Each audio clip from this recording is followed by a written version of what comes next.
If everything was right, then why did death still come? You're swimming toward the light, kicking as hard as you can, but something is wrong. Your dive computer is making a screaming sound you've never heard before. Your chest feels like it's being crushed. Each breath is harder to pull through your regulator. You look up and the surface seems farther away now instead of closer. And that doesn't make any sense, because you've been swimming upward for what feels like forever. Your brain is foggy and confused. The walls of the blue hole look narrower than they did a minute ago. There's no current in a sinkhole, so why does it feel like something is pulling you sideways into the wall? You slam the inflate button on your buoyancy vest, trying to fill it with air so you'll shoot to the surface, but the air is coming out weak and slow. That's when it hits you. You're not swimming toward the surface at all.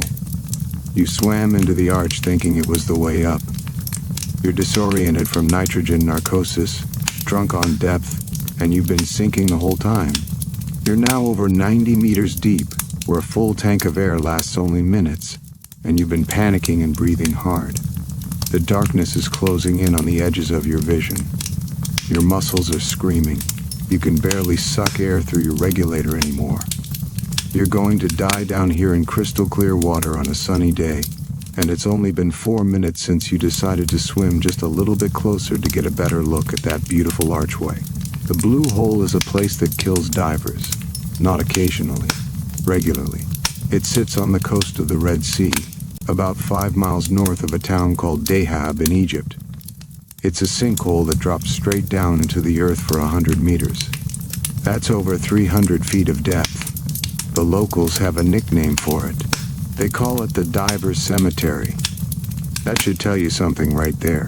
When the people who live near a dive site and see tourists coming through every single day give it a name like that, you should probably pay attention. Divers in Dahab say that around 200 people have died in the blue hole in recent years. 200. That's not spread out over decades or centuries. That's recent years.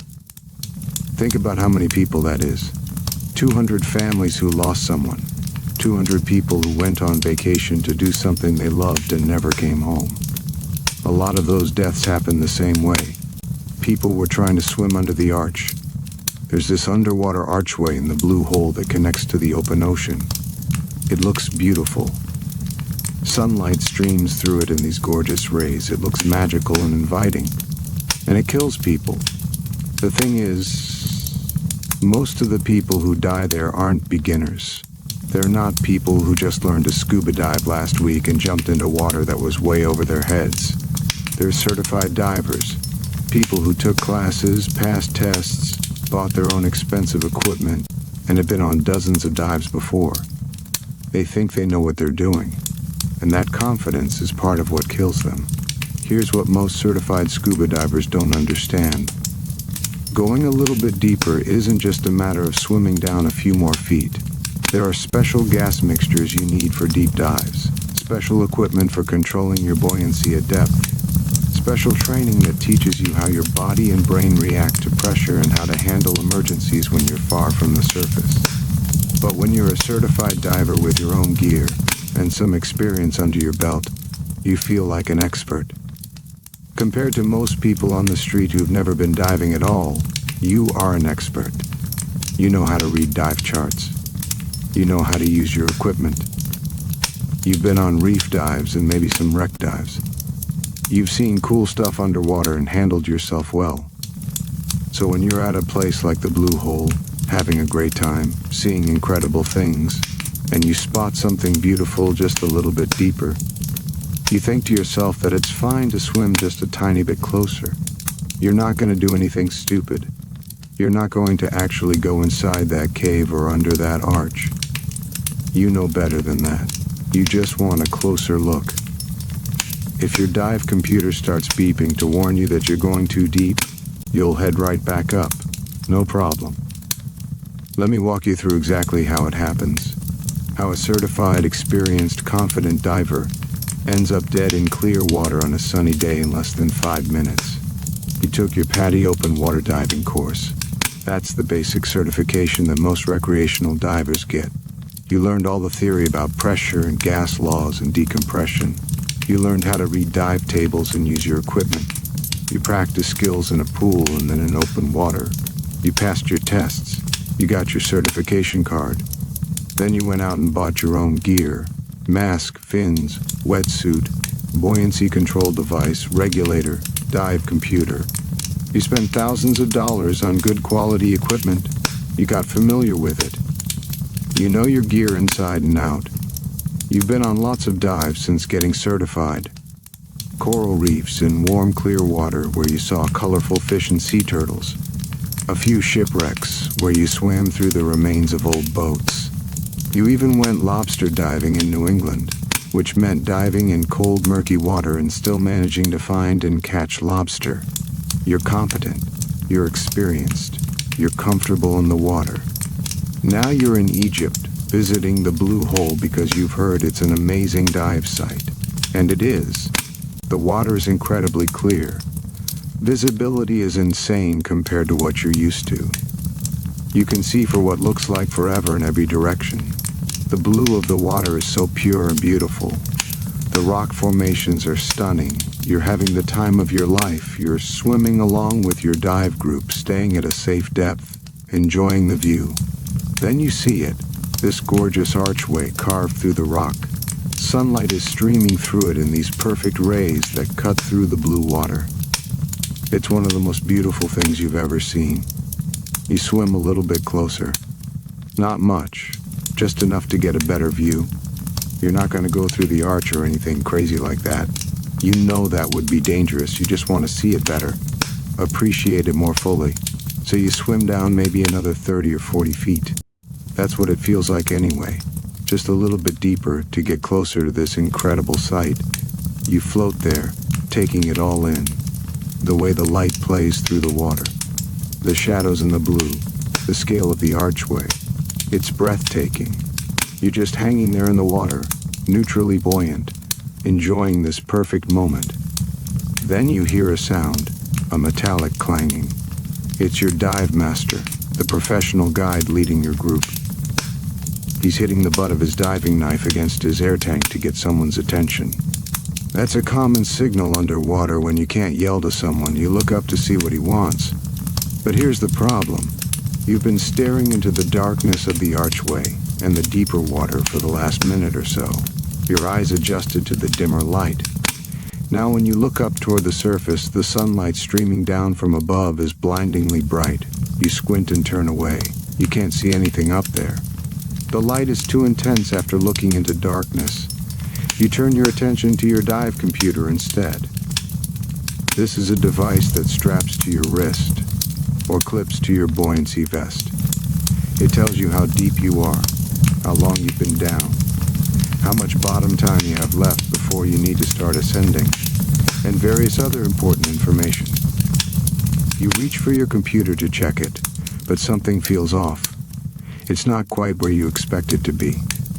It should be right there on your chest below your shoulder where you can easily glance at it, but you have to twist your body and reach for it awkwardly. You finally get a look at the screen, and it's flashing. Big letters saying go up. The screen is also beeping, though you're only just now noticing the beeping sound. How long has it been beeping? You're not sure. You try to read the numbers on the screen, your current depth and your air tank level. But the numbers won't stay still.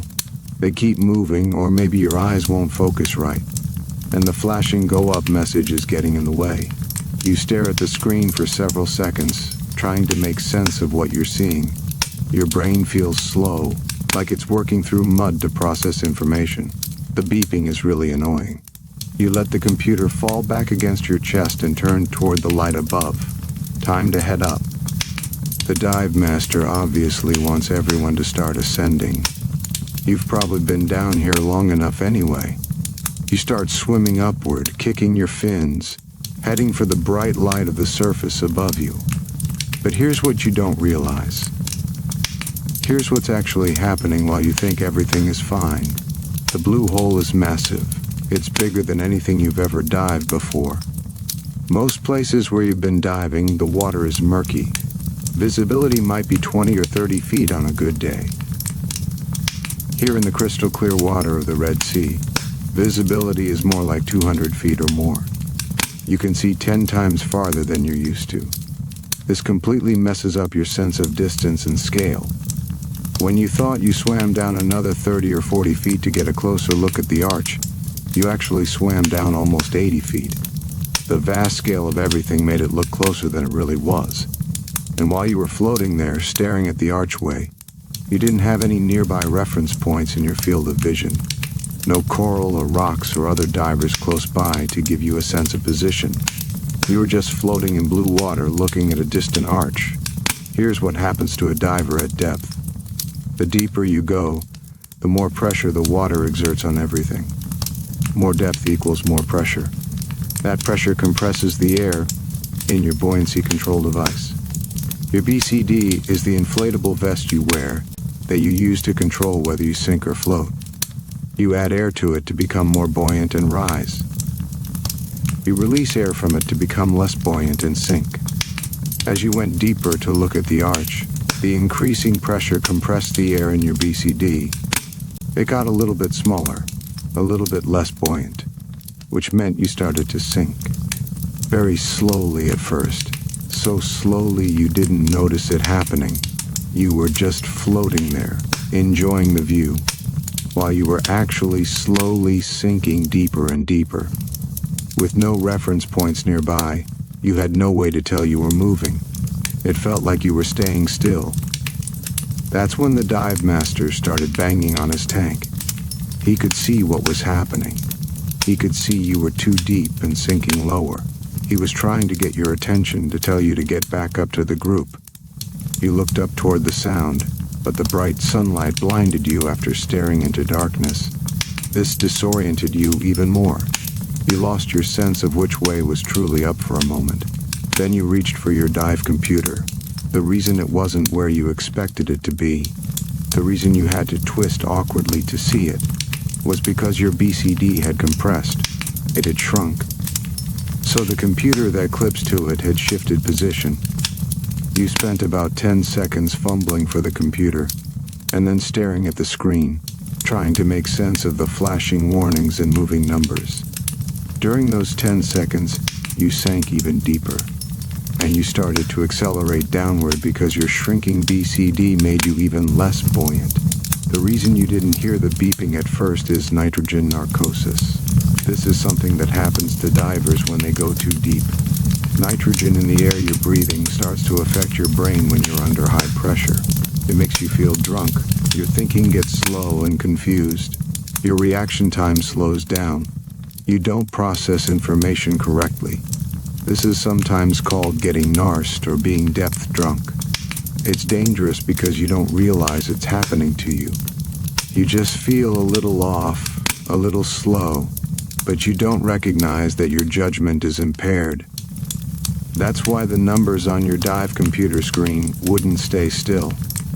Not because they were actually moving, but because your brain couldn't process them correctly. The nitrogen narcosis was affecting your vision and your thinking, and you were still sinking, getting deeper every second, the narcosis getting worse. Now you're swimming toward what you think is the surface. You're kicking hard, heading for the light above you. But something feels wrong. There seems to be a current pushing you sideways. The blue hole looks narrower than it did before. The light rays from the surface are coming in at a weird angle. None of this makes sense. You kick harder, fighting against this current, trying to swim up despite feeling like you're being pushed sideways into the wall. Your brain hurts. There's this strain, this effort to think that shouldn't be there.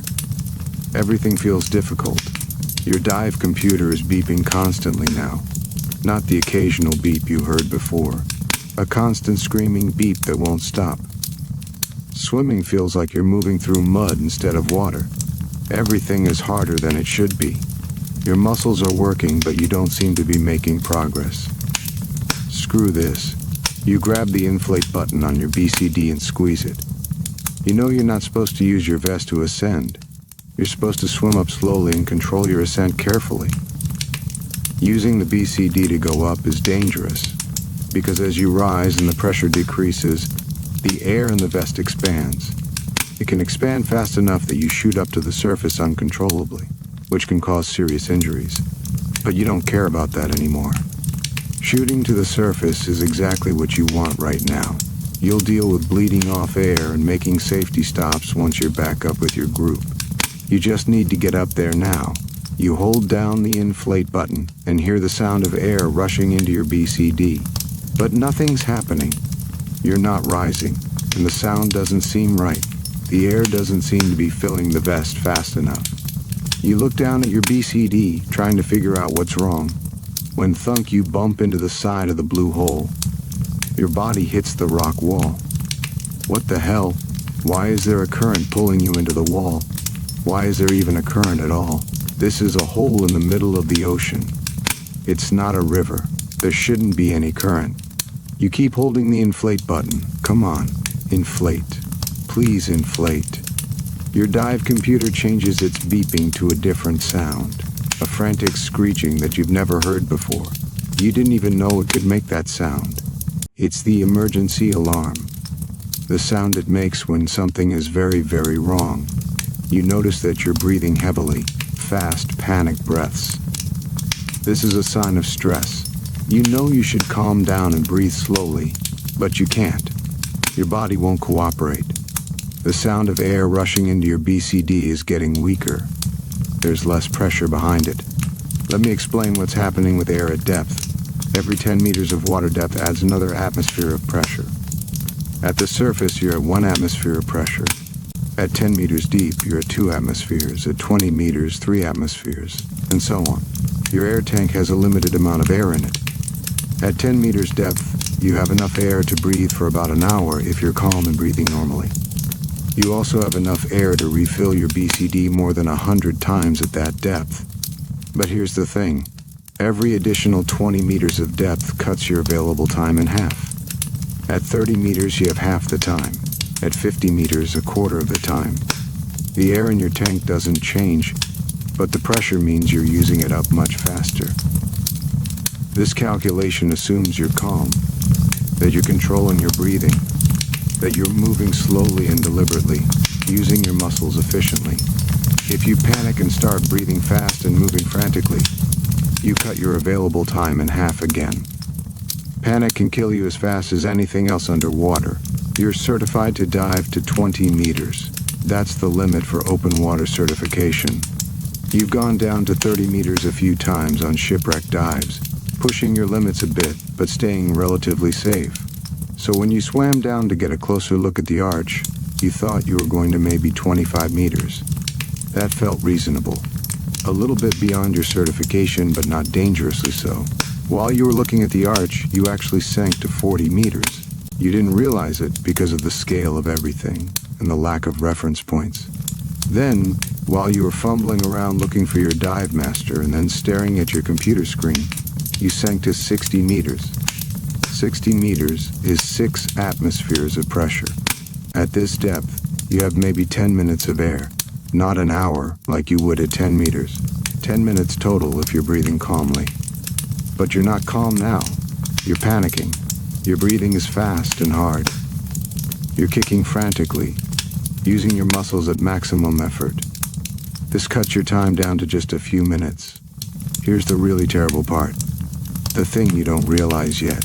When you started swimming for what you thought was the surface, you were already disoriented. You'd twisted around looking for the dive master. Then you'd look down at your gear.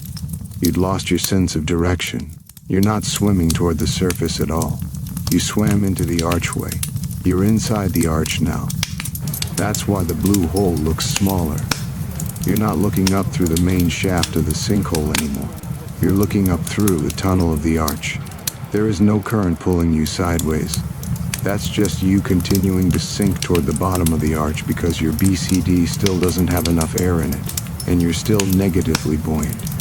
When you hit what you thought was the wall and started frantically hitting the inflate button, you were at over 90 meters deep.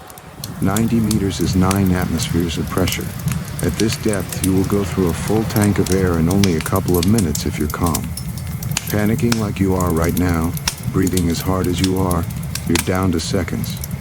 Maybe a minute if you're lucky. There's enough air in your tank to inflate your BCD, technically, but it will take over a minute to fill the vest at this depth because of the pressure. And even if it did fill, it would only pull you up to the top of the arch, not to the surface.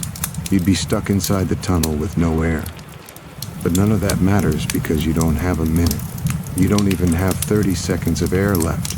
You keep holding the inflate button. You kick as hard as you possibly can toward the light. The light that you think is the surface, but is actually just the opening on the other side of the arch. Your muscles are screaming. Your lungs are burning. Your brain feels like it's being crushed inside your skull.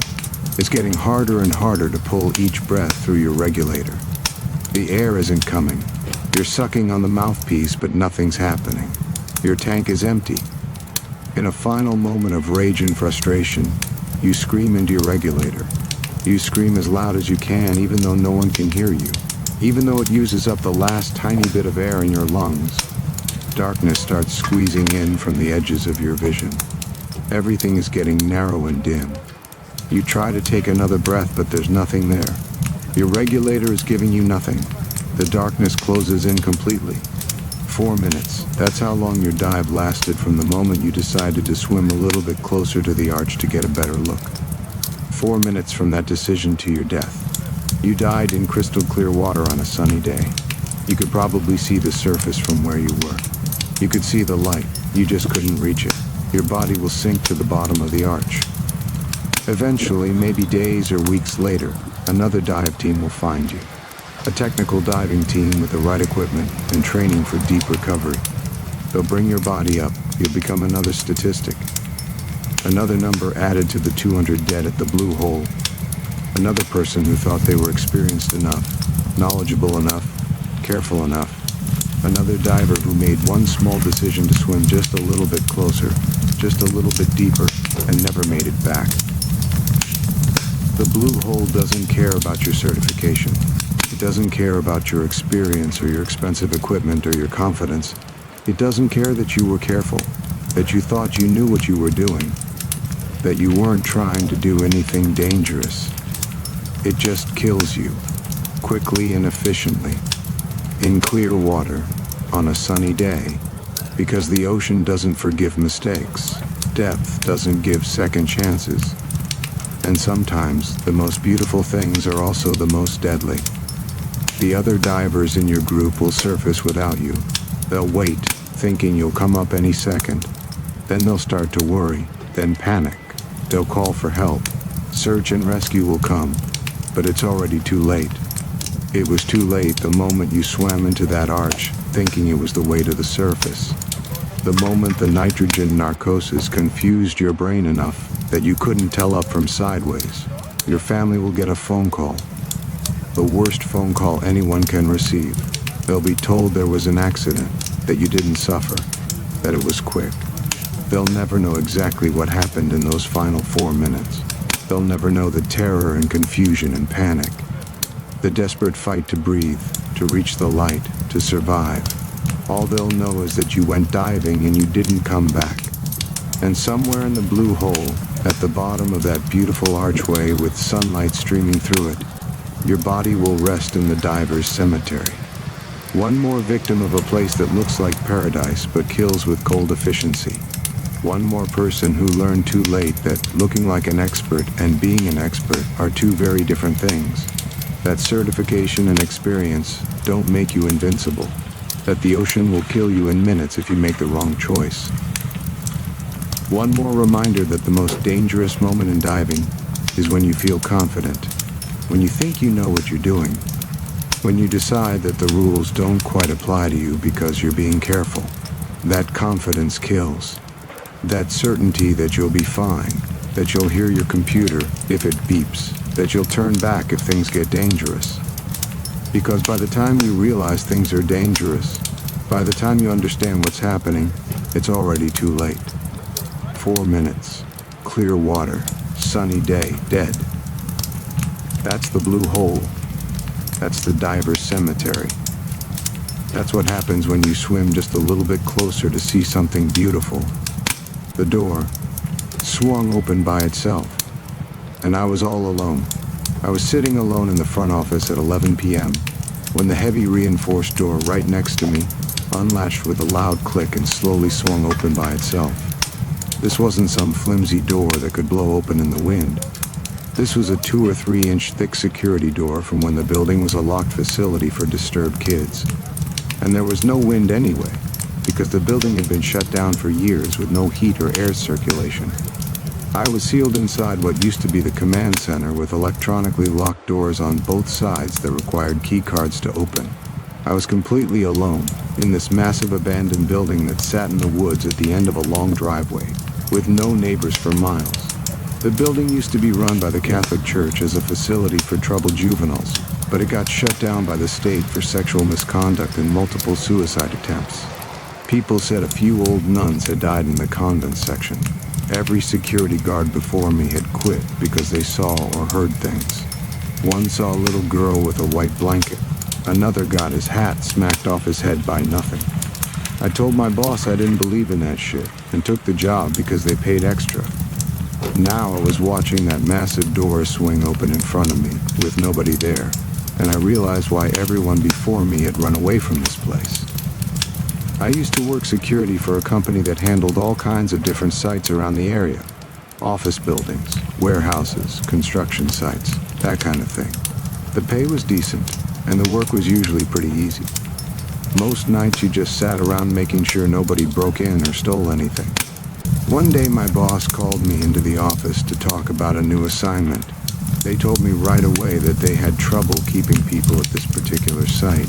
They said every employee they'd sent there either quit after a short time or requested to be moved somewhere else. When I asked why, they kind of laughed and said people claimed they were uncomfortable there. Some said they saw things or heard things that freaked them out. They were telling me this in a joking way, like they thought it was funny that grown adults were scared of an empty building. I laughed along with them. I told them I didn't believe in any of that paranormal stuff. Ghosts, spirits, hauntings, all that. I thought it was nonsense. People's imaginations running wild in dark empty buildings. Shadows and creaky floors and wind. Nothing supernatural. Then my boss mentioned that because they had such a hard time keeping people at this site, they paid extra for anyone willing to work there, like a hazard bonus or something. That got my attention real quick. Extra pay for basically the same job I was already doing, just sitting in a building overnight making sure nobody broke in. Hell yeah, I'd take that deal. I didn't care if other people thought it was spooky. I needed the money and I wasn't afraid of some empty building. So I agreed to take the assignment. My boss seemed relieved. They gave me the address and told me to report there for my first shift the following week. When the day came, I drove out to the location. I had to go through this populated neighborhood first, normal houses with people living in them. But at the very end of the neighborhood, there was this long driveway that branched off and went back into the woods. I drove down that driveway for what felt like forever. It just kept going deeper and deeper into the trees. No houses, no buildings, nothing but woods on both sides. The driveway was the only way in and the only way out. Finally, at the end of this long driveway, the building appeared. It was absolutely massive, like multiple buildings all connected together into one sprawling complex.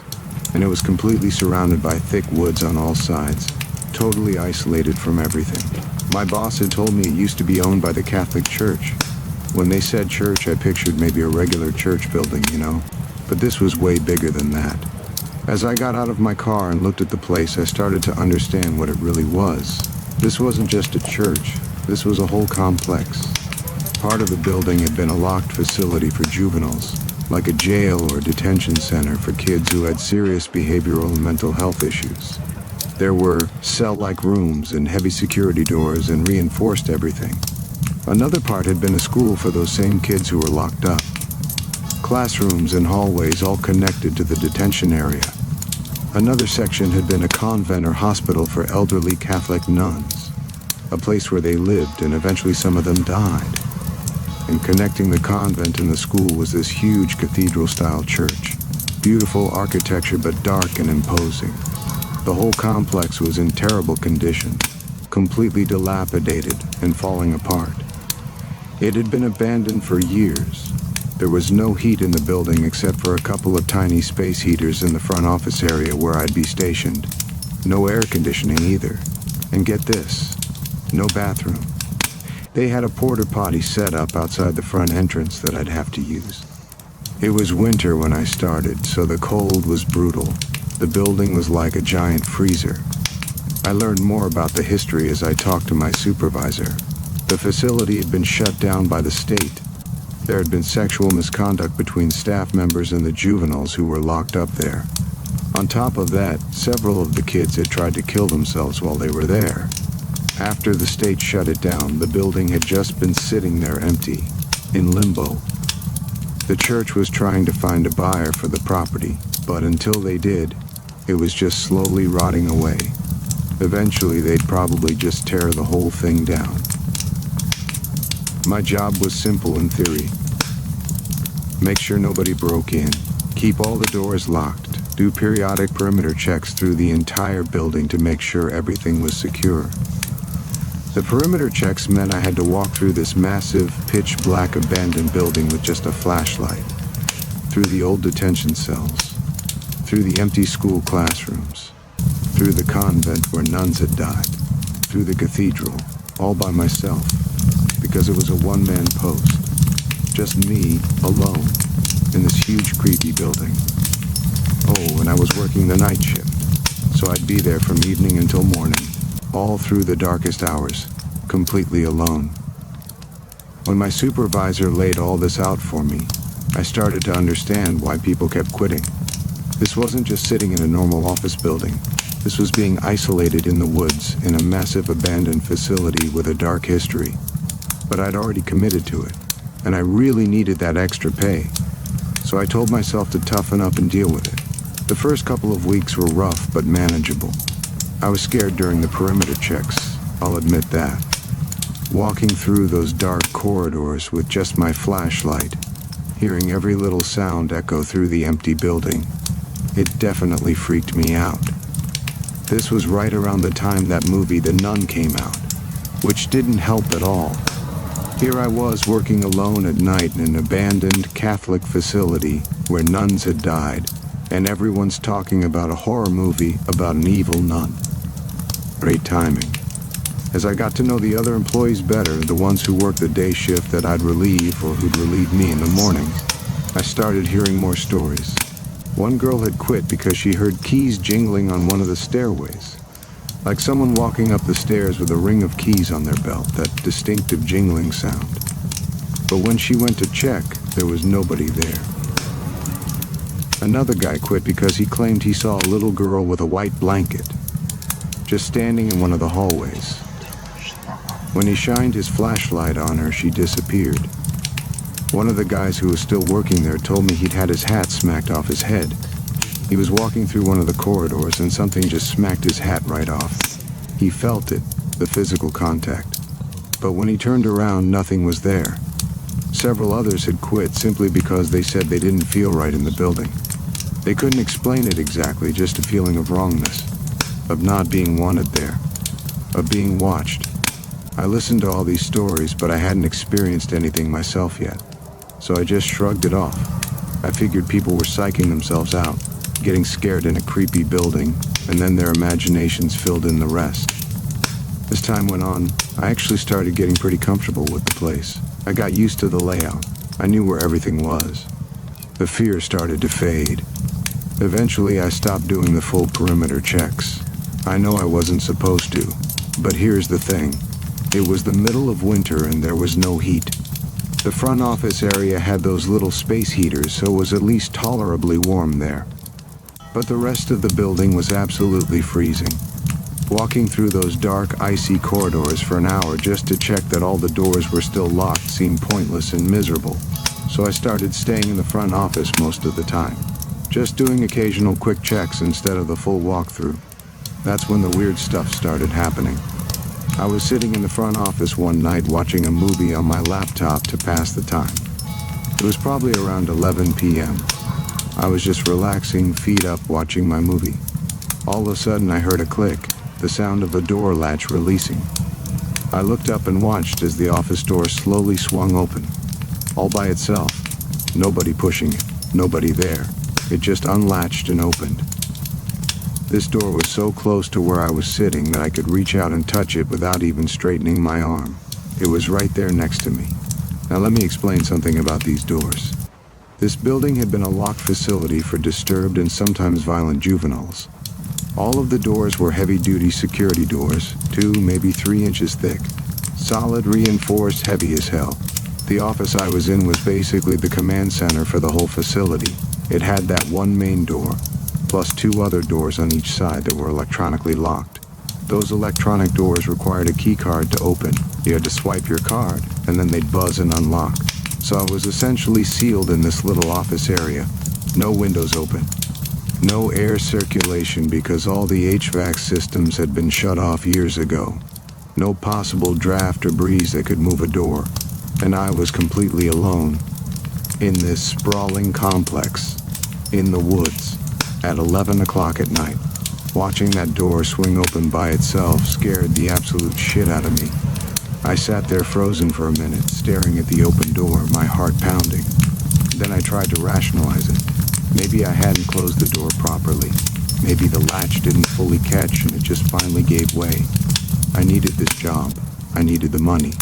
So I convinced myself that had to be the explanation. From that point on, every single time I went through that door, I would inspect the lock mechanism. Close the door carefully, then physically shake the door to make sure it was securely latched. I became obsessive about it. A few weeks went by with no incidents. I started to relax again. Then it happened again. I was sitting there and click, the door unlatched and swung open. Same as before. My carefully constructed rational explanation fell apart. I had checked that lock. I had shaken that door. It had been secured. There was no way it just randomly came unlatched. But what was I supposed to do? Quit like everyone else? I needed this job, so I stayed. And it kept happening. Over the next several weeks, that door opened by itself 6 or 7 times. Always when I was sitting right there. Always with that same distinctive click of the latch releasing, then the slow swing open. I tried to catch it on camera. I'd set up my phone to record the door, thinking if I could get video evidence I could show my supervisor and maybe they'd fix the lock or something. But it never happened when I was recording. Never. The door would behave perfectly normal when my camera was running. Then as soon as I'd give up and put my phone away, eventually it would happen again. The electronically locked doors started acting up too. I'd be sitting there and suddenly I'd hear the buzz of the electronic lock activating. That sound they make when someone swipes a key card and the lock disengages. But the doors wouldn't actually open. I'd just hear the buzz, like someone had unlocked the door but then decided not to open it. This happened frequently, multiple times a night sometimes. One day when I was getting ready to leave and the day shift guy was coming in to relieve me, I mentioned what had been happening. The doors opening and unlocking by themselves. He just looked at me and said in this totally nonchalant way, "Oh yeah, that happens all the time. There's definitely something in here. I've seen some shit, man." I was surprised by how chill he was about it. Like it was just a normal part of working there. Doors opening by themselves? Yeah, sure, no big deal. But it was a big deal to me. I was thoroughly creeped out. The office door stopped opening as frequently after that. It still happened occasionally, but not as often. The electronic locks kept buzzing though, all the time. Then something new started. I was sitting in the office watching another movie. Just a regular night. I was actually feeling relatively calm, getting used to the weird door stuff. Then bang. A massive bang on the ceiling directly above me. It was so loud it shook the ceiling tiles. It shook the desk I was sitting at. It sounded like someone had knocked over a huge piece of furniture, like a dresser or a filing cabinet just tipping over and crashing to the floor. I jumped out of my chair, my heart racing, adrenaline flooding my system. Here's the thing though. The building was completely empty. It had been stripped years ago. There was no furniture anywhere, no dressers, no filing cabinets, nothing. Just the empty shell of a building. There was literally nothing up there that could have made that sound. I ran outside into the cold night air and stood there trying to catch my breath. My hands were shaking. I called my supervisor. I told him what happened. He said if anything seemed out of place or if I saw anything suspicious to call the police.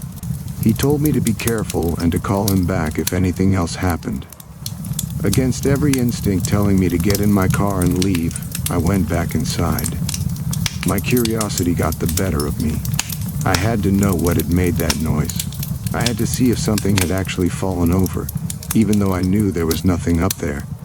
So with my flashlight and my phone with 911 already dialed and ready to call, I went upstairs to investigate. The area directly above the office was part of the old juvenile detention section. 4 dark corridors of empty cell-like rooms. Small rooms with heavy doors and barred windows. The rooms where troubled kids had been locked up.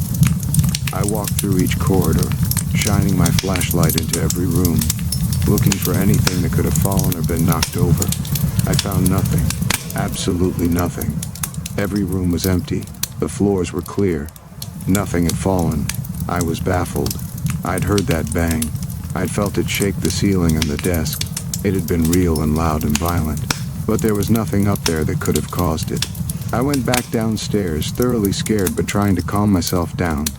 The initial shock faded after a while, and I tried to put it out of my mind. Tried to focus on my movie and get through the rest of my shift.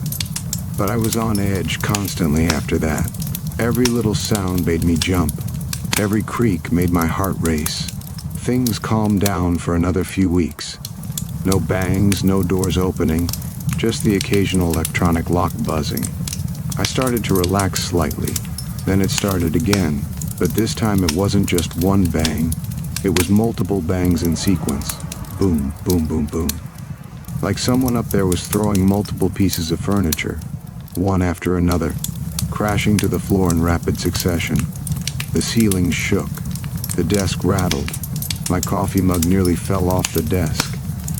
It sounded like someone was trashing an entire apartment up there. Just destroying everything, throwing furniture around. But there was no furniture. There was nothing. This happened multiple times over the next week. Always the same pattern, multiple loud crashes in sequence, always from directly above or near the office. I'd run upstairs each time to check, and there was never anything there, just empty rooms and empty hallways. That's when I decided I was done. I'd had enough. I started looking for a new job immediately. I found something better pretty quickly. Better pay, better location, normal building with no haunted history. I gave my notice and got out of there. I told people I was leaving for a better opportunity, which was true. But the real reason was I couldn't handle that building anymore. I was legitimately scared every single night. I was constantly on edge, constantly jumping at sounds, constantly worried about what was going to happen next. I joked to a friend that I was leaving before I had to start wearing diapers to work, because I was in constant fear of shitting myself. But honestly, it wasn't that far from the truth. The stress and fear were getting to be too much. There were other things that happened too that I didn't even mention. Smaller incidents that individually weren't that scary but added up over time. Footsteps in empty hallways, shadows moving in my peripheral vision, the feeling of being watched constantly. One time I could have sworn I heard children's voices coming from the old school section. Faint voices like kids talking or playing. But when I went to check, there was nothing there and the voices stopped. Another time I found a door open that I knew I had locked during my perimeter check. A door that required a key to open. My key was the only one for that door. There was no way it should have been open, but there it was, standing wide open. I never figured out what was going on in that building. Was it actually haunted? Were there really ghosts of the nuns who died there, or the troubled kids who'd suffered there? I don't know. All I know is that something was definitely happening. Too many incidents to all be coincidence or imagination. Too many weird occurrences that I couldn't explain rationally. That door opening by itself right next to me was the first thing that really shook me, because I couldn't explain it away. I'd checked that lock. I'd made sure it was secure. There was no draft, no air movement, no reason for it to open. But it did, multiple times. And those bangs on the ceiling, those violent, loud crashes that shook the entire office, with nothing up there that could have made that sound. What was that? How do you explain that rationally? I'm not saying I believe in ghosts now. I'm still not sure what I believe. But I know what I experienced in that building. And I know why every single person before me had quit or requested to be moved. That place wasn't right. Something was wrong there. Whether it was supernatural or something else, I don't know. But it was real. I don't work security anymore. I found a different career path entirely. Part of the reason is that experience. I don't think I could handle working alone at night in an empty building again, even a normal one. The paranoia would eat at me. Sometimes I wonder about that building, whether it's still standing or if they finally tore it down. Whether anyone else has tried to work there or if they just gave up trying to secure it. I wonder if the doors still open by themselves, if the electronic locks still buzz with no one there, if those massive bangs still shake the ceiling with nothing there to cause them. Part of me is curious, wants to know more about what was really happening there. But a bigger part of me is glad I got out when I did. Because whatever was in that building, whatever was opening those doors and making those sounds, it didn't want me there. I could feel it. That sense of not being welcome, of being an intruder in a space that belonged to something else.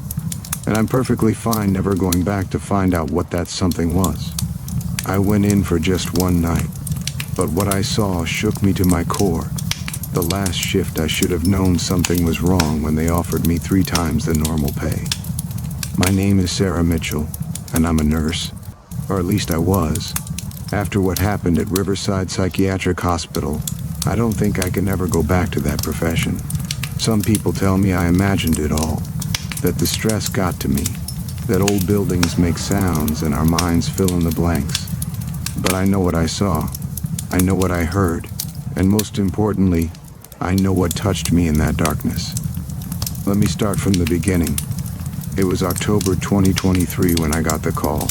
I had been working at County General for about 5 years, pulling double shifts to pay off my student loans. The pay was okay, but it was never enough. So when a nursing agency called me about a special assignment, I listened. "It's just one night," the woman on the phone said. Her voice was smooth, professional. Riverside Psychiatric Hospital is doing their final documentation before the demolition. They need a medical professional on site. It's state law. Someone has to be there to oversee the record transfer. Riverside? I asked. That place has been closed for like 15 years. 17 years, she corrected, which is exactly why they're finally tearing it down. The county sold the land to a developer. But before demolition, all patient records need to be accounted for and transferred to the state archive. It's mostly just babysitting boxes, really. And the pay? $1,500 for one 12-hour shift. I nearly dropped my phone. That was more than I made in 2 weeks at County General. $1,500 for one night? The location is remote. The building has no heat or electricity beyond emergency lighting. It's uncomfortable work. But yes, $1,500. Cash. Are you interested? I was interested. God help me, I was very interested. 3 days later, I pulled up to Riverside Psychiatric Hospital at exactly 6 p.m. The sun was already setting, casting long shadows across the overgrown parking lot. The building loomed ahead of me. A massive Victorian structure with towers and arched windows. Most of the windows were broken.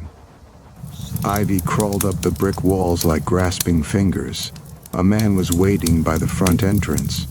He was older, maybe in his 60s, wearing a security guard uniform that looked 2 sizes too big. "You the nurse?"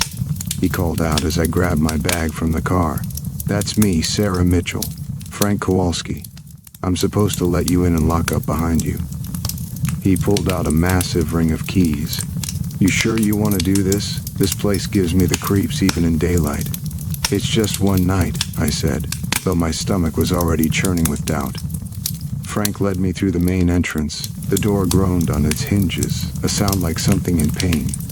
Inside, the lobby was worse than I expected. Peeling wallpaper hung in strips. The floor was covered in debris, broken glass, and what looked like old medical files scattered everywhere. A reception desk stood in the center, its surface buried under 17 years of dust. "Emergency lights are on a generator," Frank explained, pointing to the dim yellow bulbs that barely pushed back the darkness. "Your documentation station is set up in the old administrative wing.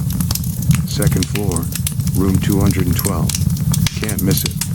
They brought in a desk, the files you need to process, and a landline phone in case you need anything. "No cell service out here?" He shook his head. "Tower's 10 miles away. Too many hills. The landline works, though. Extension 0 gets you the main security office. That's where I'll be until my shift ends at midnight." "Wait, you're leaving at midnight?" Frank looked uncomfortable. "My replacement didn't show up. Budget cuts, you know how it is. But you'll be fine. Just stay in room 212, do your paperwork, and don't wander around. Some of the floors aren't stable." He handed me a flashlight, showed me where room 212 was located, and then he was gone. I heard the front door slam, heard the click of locks, and then I was alone, completely alone in an abandoned psychiatric hospital. The walk to room 212 was unsettling. My footsteps echoed too loudly in the empty hallways. The emergency lights created more shadows than illumination. As I climbed the stairs to the second floor, I passed doorways that opened into pure darkness. I didn't look into them. I didn't want to know what might be looking back. Room 212 was exactly as Frank described. Someone had set up a folding table and chair. Stacked on the table were about 30 file boxes, each labeled with patient names and ID numbers. A landline phone sat on the corner of the desk. An old battery-powered lantern provided additional light. I set down my bag, turned on the lantern, and got to work. The files were depressing, patient after patient with tragic stories. Schizophrenia, bipolar disorder, severe depression. Many of them had been committed in the 1960s and 70s, back when psychiatric care was more about containment than treatment. I read about forced medications, electroshock therapy, prolonged isolation. One file stuck with me. A woman named Eleanor Vance, admitted in 1968 at age 23. Her crime? Postpartum depression after the death of her infant. Her family had her committed. According to the notes, she spent 41 years at Riverside. She died here in 2009, 3 years before the hospital finally closed. 41 years locked away from the world. I was 3 hours into my shift around 9 p.m. when I heard the first sound. It came from somewhere down the hallway, a soft scraping noise, like something being dragged across the floor. I froze, listening. The sound stopped. I waited for a full minute, but heard nothing else. Old building, I whispered to myself. Pipes settling. Wind. I went back to the files. At 10 p.m., I heard footsteps. They were distant but distinct. Someone was walking on the floor above me. Slow, measured steps. Back and forth, like someone pacing in a room directly overhead. I grabbed my phone out of habit, but there was still no signal. I picked up the landline and dialed 0 for security. It rang and rang and rang. No answer. "Come on, Frank," I muttered. Maybe he was doing rounds. Maybe he couldn't hear the phone. I hung up and tried again. Still no answer. The pacing above me continued. Back and forth, back and forth. I told myself it was nothing. Maybe there were contractors working late. Maybe Frank was checking the upper floors. But even as I tried to rationalize it, my hands were shaking. At 10:30, the lights went out. 1 second the emergency lighting was on, the next I was plunged into complete darkness except for my battery lantern. I sat frozen at my desk, listening to my own rapid breathing. The pacing upstairs had stopped. Then I heard a new sound, singing. It was faint and distant, but unmistakable. A woman's voice somewhere in the building, singing a lullaby. The melody was familiar, but I couldn't place it. The voice was beautiful and terrible at the same time. It echoed through the empty corridors, growing closer. I grabbed my flashlight and shone it into the hallway. Nothing, just empty darkness and peeling paint. But the singing was getting louder. It was coming from the east wing, moving in my direction. My rational mind knew I should stay put. Lock the door. Wait for morning. But something else took over. Maybe it was curiosity. Maybe it was denial. Maybe I needed to prove to myself that there was a logical explanation. I stepped into the hallway. The singing was clearer now. It was coming from around the corner, maybe 50 feet away. I walked slowly, my flashlight beam cutting through the darkness. The hallway was lined with patient rooms, their doors hanging open like mouths. As I got closer to the corner, the singing stopped. Complete silence. I reached the corner and shone my light down the next corridor. A figure stood at the far end. My heart stopped. The flashlight beam was weak at that distance, but I could make out a shape. A woman in a white gown standing perfectly still, facing me. Her arms hung at her sides. I couldn't see her face, just a dark shadow where it should be. Hello? My voice cracked. Is someone there? The figure didn't move, didn't respond. For a long moment we simply existed in that space together, separated by 50 feet of hallway and 17 years of abandonment. Then she moved. Not toward me, not away. She simply turned and walked through the wall. I ran.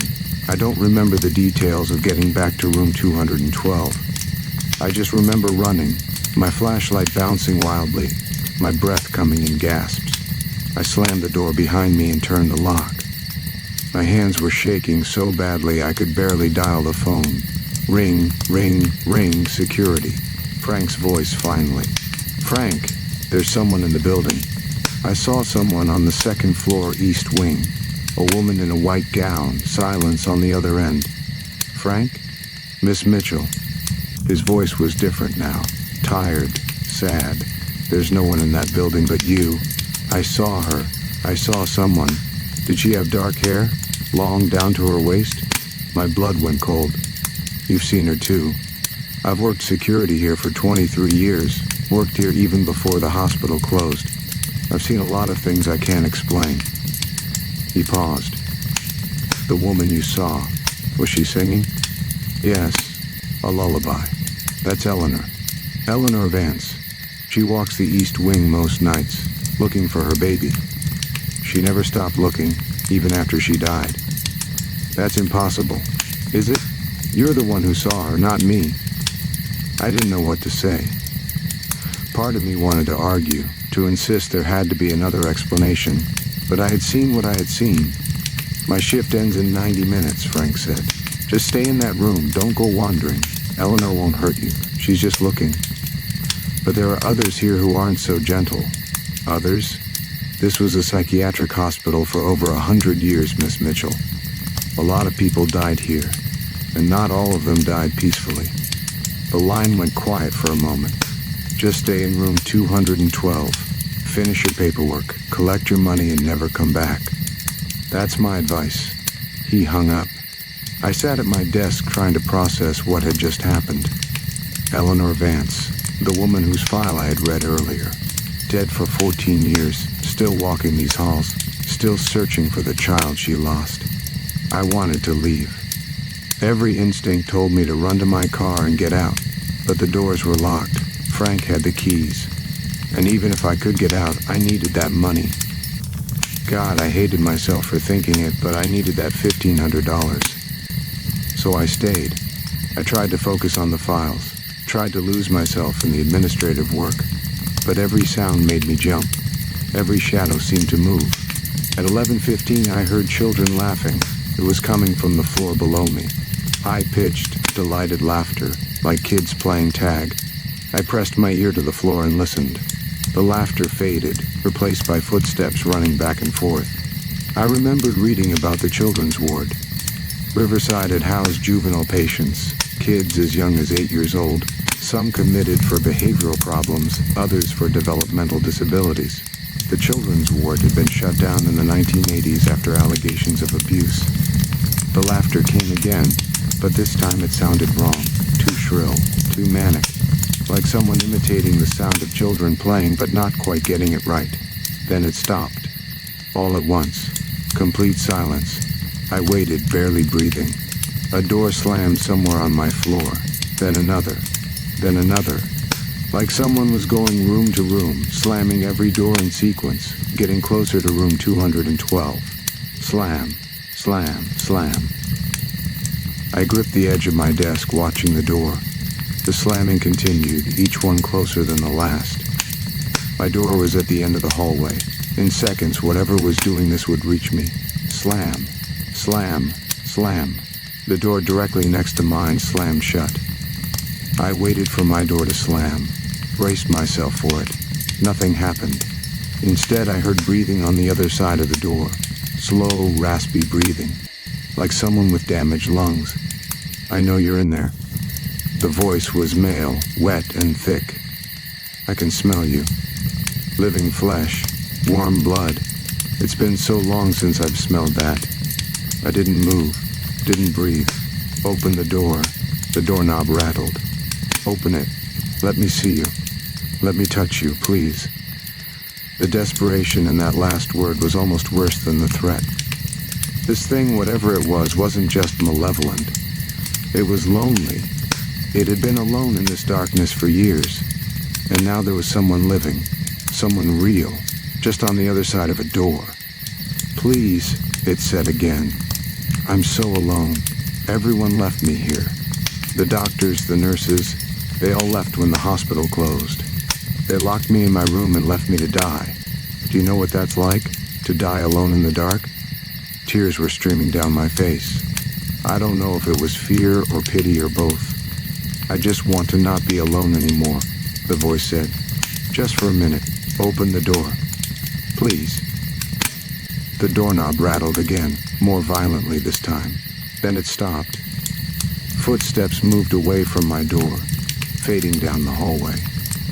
I sat there shaking, watching the door, waiting for it to come back. Minutes passed. Nothing happened. At midnight exactly, the lights came back on. The sudden illumination after so much darkness was almost painful. I blinked, adjusting. Everything looked normal. Just an old office in an abandoned hospital. The files stacked on my desk, my bag in the corner, the phone on the table. I picked up the phone and dialed 0. No answer. Frank's shift was over. He was gone. I was completely alone now. I had 6 more hours until 6 a.m., when the day shift security guard would arrive to let me out. 6 more hours in this place. I couldn't do it. I had reached my breaking point. Money or no money, I was getting out. I grabbed my bag and flashlight and opened the door. The hallway was empty. Under the emergency lighting, it looked almost normal. Just a corridor with old linoleum floors and cracked walls. I could see the stairwell at the far end, maybe 100 feet away. I started walking. I made it about 20 feet before I noticed the doors. Every single door on both sides of the hallway was now closed. They had all been opened before. I was sure of it. I had walked past these rooms earlier, had seen into them. Now they were all shut. As I walked past the first door, I heard a voice from inside. "Help me." I kept walking. The second door, "Please don't leave me." Third door, "It hurts so much." Fourth door, "I want to go home." Every room I passed, a different voice. Men, women, old, young, all begging, all pleading. The voices overlapped, creating a chorus of suffering that followed me down the hallway. I started running. The voices got louder, more desperate.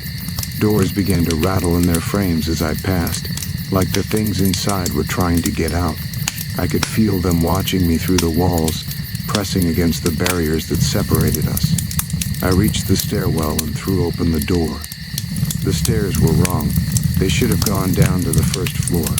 Instead, they went up and down infinitely in both directions, each landing illuminated by a single flickering bulb. I could see dozens of landings above and below, each one identical, stretching into impossible distance. I chose down. I had to go down. That was where the exit was. I ran down the stairs, my footsteps echoing. I passed the first landing, second floor. Then the next should be the first floor. But it wasn't. It was just another landing, identical to the one above, and another below it, and another. I kept running, counting landings.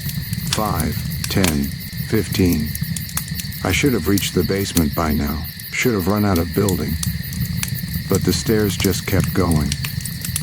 On the 20th landing, I stopped. My lungs were burning. My legs were shaking. I looked up and down. The stairs stretched endlessly in both directions.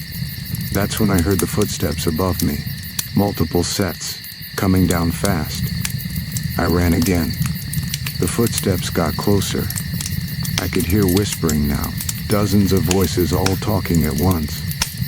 I couldn't make out words, just the sound of urgent, angry communication. A hand grabbed my shoulder. I screamed and spun around. Eleanor Vance stood on the landing behind me. Up close, I could see her face. She was young, pretty, with dark eyes full of sorrow. Her white gown was stained with something dark around the hem. "You shouldn't be here," she said softly. "This isn't a place for the living. I'm trying to leave. The stairs won't end." She smiled sadly. "The hospital doesn't want to let you go. It's been empty for so long. It's hungry. Hungry for what? For life, for warmth, for the things it used to have." She looked past me, down the infinite stairwell. "It's been feeding on us, the ones who stayed. Our memories, our pain, our last moments. But we're almost used up.